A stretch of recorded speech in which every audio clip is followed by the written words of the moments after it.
you're going to ask one of two questions. The first question is going to be, what did I do back in 2020? That allowed me to serve other people and help other people so that their lives are now better and that my life is now better as well and that we both thrive. Or you're going to ask yourself, what do I wish I would have done? What should I have done to my body, to my life, to other people? What should I have done? And obviously you want to ask that first question. And so hopefully the things I'm going to share with you right now will help you do that, because it's what I'm practicing now as well. And so if you got the opportunity, you might want to write this down. And so the first thing I want to talk about is this whole concept of fear, if you will. And I guess I should share with you a little bit about myself. If I don't know you or you don't know me, I am by profession a neuropsychologist. For many years, I've helped people get over fears and phobias and emotional challenges, deep-seated things that have hindered their lives. And I'm also, by trade, I'm an ultimate performance specialist, kind of a high-end life coach, if you will. And so one of the things that is critical is to understand how we function as human beings so that you can use that information to not just get the best out of yourself now, but to change yourself so that you progress and so that you thrive in the future. And so I want to talk to you about the F word. The F word is fear, of course, and there's a lot of it going on. And this is going to be outside of the great advice about stopping watching the news and just only watching on a need-to-know basis and tuning those things out. That's all great. But what do you do in these times when we are fearful and all that stuff is all around us? And it's really, I always look at it this way, is that everything is based in your emotion. You know this stuff, by the way. Emotion is everything. Your brain tells you how to feel, and how you feel determine what you do. It's that simple, but you got to ask yourself, what tells the brain what to do? And it's only two things. It's always outside input coming in through your eyes, your ears, your nose, your skin, all that stuff, or it is past memories and past programming that's going on. Oh, we'll talk about that here in another time. But the reality is when it shows up, it's there. What do you do about it? And that's what I want to talk to you about doing. What do you do about it in the moment so that you can get out of it? Because fear is just designed to make you aware, to startle you into recognizing that there may be danger. There may be danger, not just that there is, that there may be danger and what to do about it. But fear is only temporary. It's only designed to be temporary. It's designed to make your body release cortisone and release adrenaline and all those things so that you fight or flight, so that you do something about it. But if you stay in fear too long, which is where a lot of people are, it paralyzes us. Silly example that I like to use is a deer in the headlights. You honk the horn of the deer who sees the headlights, and they get startled for a moment, and they stay startled because they're fearful, they're afraid, they don't know what to do, and it paralyzes them. You don't want to do that. So here's what you do. There's I call them the 4 M's of acceleration through fear in these times, what you're going to do right now. 4 M's, but let me tell you, I'm going to tell you what you've heard the old acronyms, false evidence appearing real, or forget everything and run. All of those are great, and I live by those things. And let me add something to it, and that is, fear can stand for this: find the emotion and replace it. Find emotion and replace it. Find what emotion? Find the fear. Because oftentimes we see something and we go, and it stays with us too long. Instead of going, okay, the emotion, I'm in fear right now. What does that mean? And you ask yourself a couple questions. The first question that you ask in that moment, again, this is what you can do right now. First question is, what is the truth?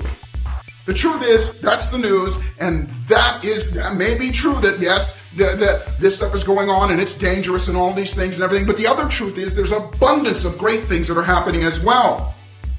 The other thing is that you can protect yourself. The other thing is this too shall pass. The other thing is that we've been through this before. We're human beings, and human beings always thrive, always break through it.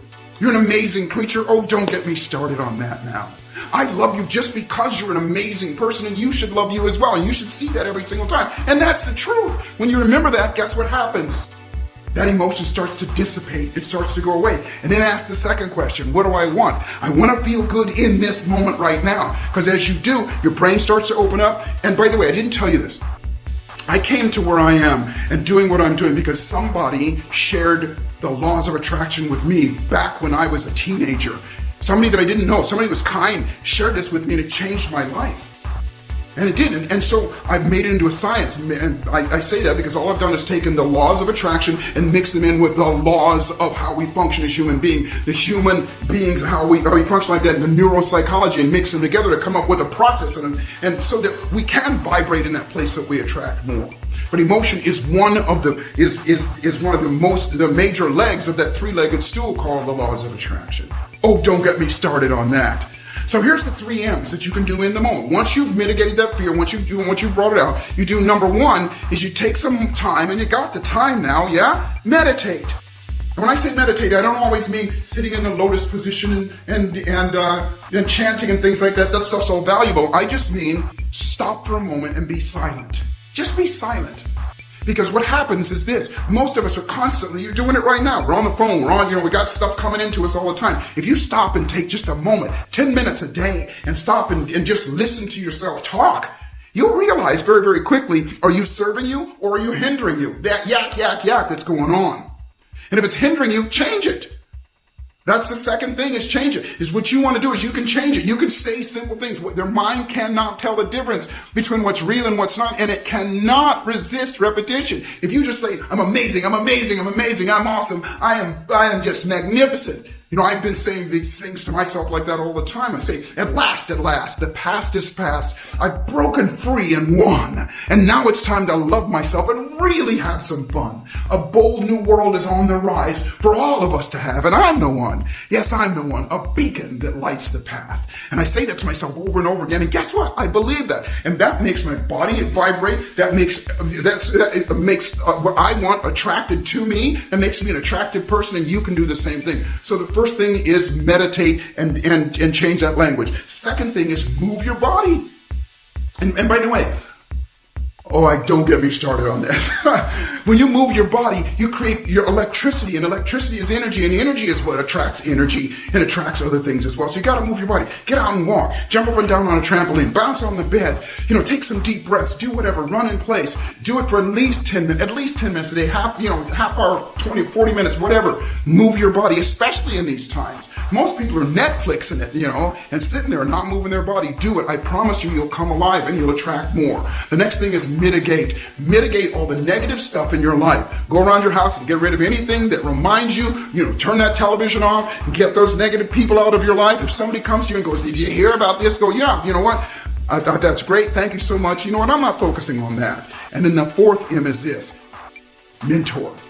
Yeah, get some mentoring from other people. Learn it from, you're doing it right now, but I want you to become a mentor. And what that means is you share the great news with other people. You share what's going on in your life. Blame it on me or blame it on Tiberius. This is what I learned here, because you are the beacon of hope and light for somebody else. I have a saying, and the saying is, those of us that dare to dream while the rest of the world is having a nightmare, we're not only going to inherit and create the things that we want and attract the things that we want, but here's the greatest part about it, is that you are going to be that beacon of hope. You're going to be that person of possibility for other people to follow as well. And the world needs more of that. Listen, I'm taking up a lot of your time, but I hope this is valuable to you. And I truly, truly think that you deserve to see how you function at your absolute optimum. And right now is that time. This too is going to pass. I know it's dangerous. And obviously, all of us have to protect ourselves and follow the rules and things like that, and I encourage you to do that. There's so much stuff out there, but there's so much great stuff as well. And remember this: life is exactly what you dare to make it, and fortune favors the bold. You want to attract more? Allow yourself to boldly step up and dare to make your life magnificent. I'm Joseph McClendon III. I hope this has been valuable to you. Tiberius, thank you so much, and I will see you at